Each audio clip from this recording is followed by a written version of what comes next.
Shalom, shalom, peuple du Seigneur Jésus-Christ de Nazareth. Ce soir, j'aimerais lancer un appel à l'Église. Mon nom est Prophète Cyrus et je viens pour vous parler d'un programme exceptionnel, un programme hors commun. Donc, nous vous invitons à un programme exceptionnel, un programme à part. Un programme qui est lié au réveil et à la fin des temps, à certains versets bibliques que le Seigneur avait émis dans la parole de Dieu. Longtemps l'Église est restée unanime. Longtemps l'Église est restée sans bouger. Longtemps l'Église est restée sans vie. Et le but de mon appel, le but de ton appel, c'est que nous puissions bouger avec Christ. Ce soir, je viens pour lancer un appel, pas pour une seule communauté, mais pour toutes les communautés. Que tu sois d'une autre communauté, que tu sois de l'Assemblée de Dieu, que tu sois de l'Église baptiste œuvre et mission, que tu sois du Réveil Côte d'Ivoire, Réveil international, Église Pentecôte, que tu sois missionnaire, ministre de l'Éternel, cet appel t'est adressé. Nous vous invitons à un thème, à un programme de réveil. Longtemps nous avons attendu ce moment. Plusieurs fois l'Église est restée hors de la volonté de Dieu. Nous sommes restés dans notre coin. Telle Église était là, telle Église organise son programme, telle Église organise son programme. Nous vous invitons. Si vous aimez Jésus-Christ comme moi, nous vous invitons à ce programme afin que vous veniez assister, afin que nous, tous ensemble, nous recevons ensemble le jour que Dieu avait prédit dans la parole de Dieu. Parce que quand la Bible dit la gloire de la première maison et la gloire de la dernière maison surtout sera plus grande que celle de la première, ce que vous devez comprendre, c'est que nous sommes le corps de Christ. Et notre corps unifié, rassemblé, est la maison de Dieu, est le corps de Christ. Cette gloire qu'attend l'Église, ce dernier réveil qu'attend l'Église, ce que l'Église a ardemment attendu dans le but d'expérimenter la gloire de l'Éternel. Cette révélation que Dieu a prévue pour les fils et les héritiers de Dieu. Nous sommes maintenant à cette portée du réveil. Longtemps nous avons attendu ce moment. Longtemps nous avons attendu ce moment. Et nous avons désiré voir ce jour. Le prophète Kakou Sévérin a longtemps désiré voir ce jour. Nous vous appelons bien-aimés parce que le but de Dieu, c'est de voir une Église unie, une Église soudée. Sans l'union, la gloire ne descendra pas dans cette dernière maison dont a parlé la Bible. Cette maison est représentée par l'Église. Et l'Église doit prendre la décision. Il y a 5 trompettes qui ont sonné. Et bientôt, une 6e trompette sonnera. Il y a une 3e guerre qui se prépare, une guerre mondiale. Et le diable est en train de préparer une armée. Et nous, enfants de Dieu, nous sommes toujours en train de nous combattre. Nous sommes toujours en train de crier sur l'autre. Nous sommes toujours en train de créer des divisions au sein de l'Église. Non, lève-toi. Tu es une fille, tu es une femme, tu es un jeune, tu es fatigué de certaines choses dans l'Église. Et tu veux la paix, tu veux l'union de Christ. Parce que la Bible dit, le réveil au temps des apôtres attirait l'union, les rassemblait, au point qu'il n'y avait point de division entre eux, au point que l'onction était arrivée à son terme, à une limitation extraordinaire, au point que les apôtres opéraient dans la dimension de Dieu. Aujourd'hui, ce que nous voyons, c'est la dimension des anges. Nous, désormais, nous voulons opérer dans celle de Jésus-Christ de Nazareth. La Bible dit, l'onction descendit au jour de la Pentecôte. Parce que Jésus a dit à ses disciples, « Je vous précéderai ». Il ne dit pas, « Les anges vous précéderont », mais il dit, « Je serai avec vous ». Il y a la gloire de Dieu et il y a la gloire des anges, la manifestation des anges et il y a la manifestation de Dieu. Nous, désormais, comme Kakou l'avait prédit, une génération consacrée, une génération qui craint l'Éternel. La consécration, c'est quoi? Plusieurs sont consacrés, plusieurs démontrent leur humilité. Mais combien ont la consécration? Tu peux être consacré sans la consécration. Plusieurs sont consacrés, jeunes pour Dieu, mais n'ont pas la consécration. Pourquoi? Parce que s'il y avait des personnes qui avaient la consécration dans l'Église, une seule personne se serait levée depuis longtemps, rassembler l'Église, à unir l'Église, à parler du vrai évangile.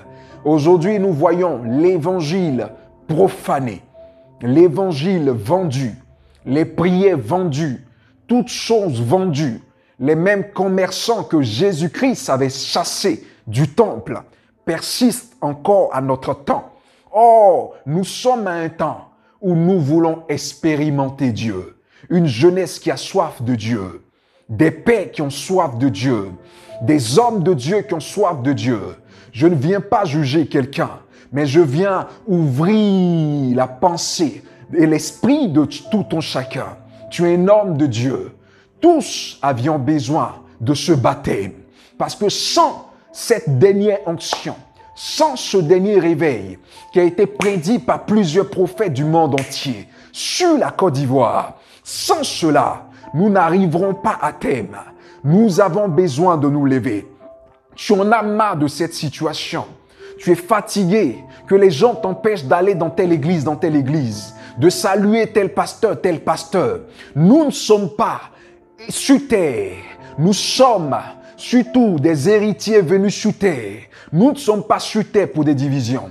Nous ne sommes pas sur terre pour une concurrence. La Bible dit la mission que Dieu a laissée à ses apôtres. Il dit, allez par tout le monde, annoncez ma bonne nouvelle au royaume, c'est-à-dire tous ceux que vous rencontrerez, vous les bénirez, vous marcherez avec eux, vous leur parlerez du Père, parce qu'ils sont vos frères, parce qu'ils sont vos sœurs. Nous voulons une consécration. Se consacrer, c'est marcher comme Dieu. Être consacré véritablement, c'est renoncer aux œuvres mortes. Être consacré, c'est accepter Jésus, accepter son frère, aimer son prochain, expérimenter l'onction, annoncer l'évangile vrai. Un homme qui a la consécration, un homme qui est véritablement consacré à Dieu, dit non aux faux évangiles, dit non aux moqueurs dans l'église, dit non aux blasphémateurs dans l'église. Si tu es satisfait et que tu aimes Jésus-Christ de Nazareth, si tu es touché par cet appel, transfère-le, partage-le à ta communauté. Ce programme aura lieu le 9 juillet. Ce thème est « Qui est le véritable remplaçant du prophète Kakou Sévérin ?» Nous avons un terme et ce sous-thème, c'est l'union des églises. Beaucoup de questions sur ce thème parce que plusieurs se posent la question sans savoir pourquoi le Seigneur donne ce thème. Les prophètes avaient prophétisé la venue d'une personne qui allait prendre le manteau du prophète Kakou. Parce que dans chaque nation, dans chaque génération, Dieu se choisit un Moïse dans le but d'orienter le peuple afin que les autres hommes de Dieu puissent l'aider à accomplir et à réaliser la vision de Dieu. Moïse avait été appelé, Myriam avait été appelée, Aaron, mais Dieu mit l'appel comme Moïse étant choisi comme prophète des nations dans le but de faire entrer toute une destinée, toute une nation, toute une église dans la vision et dans le territoire appelé Canaan, dans le lieu céleste de Dieu. Dieu s'est choisi quelqu'un pour orienter le peuple de Dieu. Il lui a donné un message de sainteté et de purification.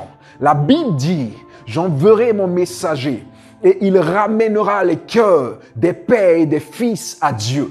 Parce que l'Église est dans un tournant de profanation, de diladème, un tournant où l'Église s'est détournée de la volonté de Dieu. Et cet homme a un message. Et son but, c'est pas qu'il a été choisi seul dans le monde, non. Son but, c'est qu'il a reçu le manteau du prophète Kakou Sévérin, dans le but que tous les autres hommes de Dieu et toutes les églises puissent le porter et le soutenir dans la vision de Dieu. Mais il a un message. Il a beaucoup de choses à vous dire sur l'adoration de Dieu.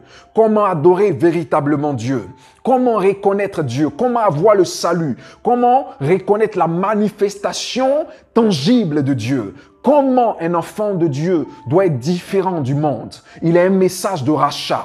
L'annonciation et la prophétie de Jean-Baptiste, là où Ésaïe avait annoncé qu'un messager viendrait, était un trésor pour Israël. Israël devait compter les temps. Israël devait savoir. C'est pour cela qu'il est important que tu sois là. Il est important, et ce thème est important pour toute l'Église du monde entier. Parce que cet enfant, ce jeune qui a été mandaté par Dieu, a été choisi dans le but de soutenir Élie et Moïse qui viendront et qui sont déjà sur terre.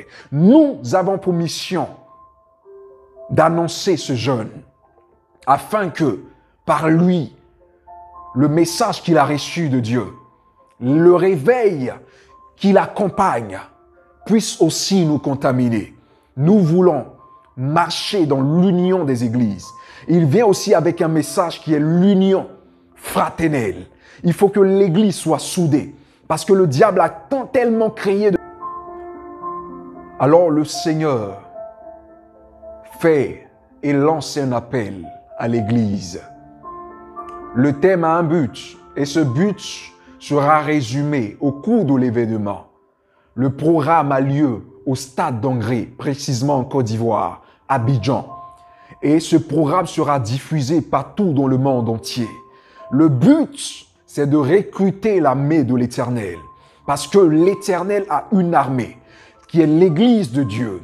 Mais dans l'Église de Dieu, Dieu veut une union fraternelle, une solidarité, une fraternité, une éclosion au paix d'amour au sein de nos cœurs. Dieu te veut, toi. Dieu fait appel à toute l'Église. Tu es un leader, tu es un pasteur, tu es un ministre de Dieu, tu es une chantre de l'Éternel. Tu joues un rôle dans l'Église, tu es une communauté. L'Éternel t'appelle à cet événement parce que le réveil est à ta porte. Viens marquer ton histoire. La Bible parle de certaines personnes autour de Jésus, autour des apôtres, qui avaient marqué leur existence par leur présence dans la chambre haute. Ce jour, je ne dis pas que ça sera un jour où on viendra seulement parler, mais ce sera un jour où l'Éternel fera descendre cette dernière onction dont on avait besoin. L'onction suivie d'une repentance sincère, l'onction suivie d'un dépouillement de la chair. C'est ce que l'Éternel veut. Et le Seigneur nous conduira dans sa grâce parce que il est temps et le réveil est devant nous et devant toi. Je t'invite à ce programme. C'était le prophète Cyrus. Que Dieu vous bénisse. Il aura des véhicules à votre disposition. Et soyez connectés à nos différentes chaînes. Et tout le monde se rende au stade d'Angré le 9 juillet à partir de 16h. De 16h à 22h. N'hésite pas à le partager. Et que Dieu te bénisse. Ah bon.